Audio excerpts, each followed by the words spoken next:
நமக்கு தேவையான தகவல் இன்று நமது தாயகத்திலேயே இருக்கிறது. அதற்கான எளிமையான காரணம் நமது தாயகம் நாம் அறிந்த உயிர்களையே உதாரணமாக கொண்டிருக்கிறது.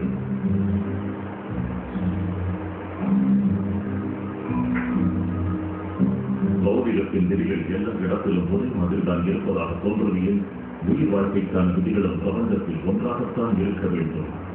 அதன் கூறுகள் வெவ்வேறாக இருந்தாலும் சரி, வேற்றுலக தீவிரவாதிகளை பற்றி அறியும் முயற்சியில் பூமியின் உயிர்களை ஒரு கையெழுத போல பயன்படுத்துவோம்.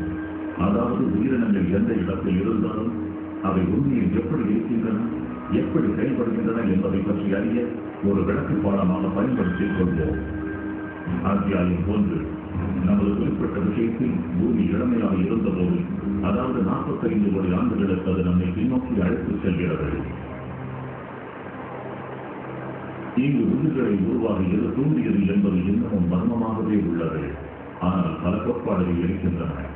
மிக பொதுவான ஒன்று, மூல முதலானது என்று சொல்லப்படுகிற அனாதியான முழுவதும் அமினோ அமிலங்கள் என்று கூறப்படும் வேதிப்பொருள்கள் நிறைந்த கூழ்மங்கள் உள்ள குட்டைகளில் ஏற்பட்ட விபத்தால் உருவானது என்பதாகும். அந்த அணு மூலக்கூறுகள் ஒரு கச்சிதமான ஒருங்கிணைவு நிகழும் வரை பல கோடி ஆண்டுகளாக ஒன்றுடன் ஒன்று ஒரு நிலையில்லாது மூடிக்கொண்டிருந்திருக்கின்றன. அதாவது உயிர்களின் தோற்றமாகிய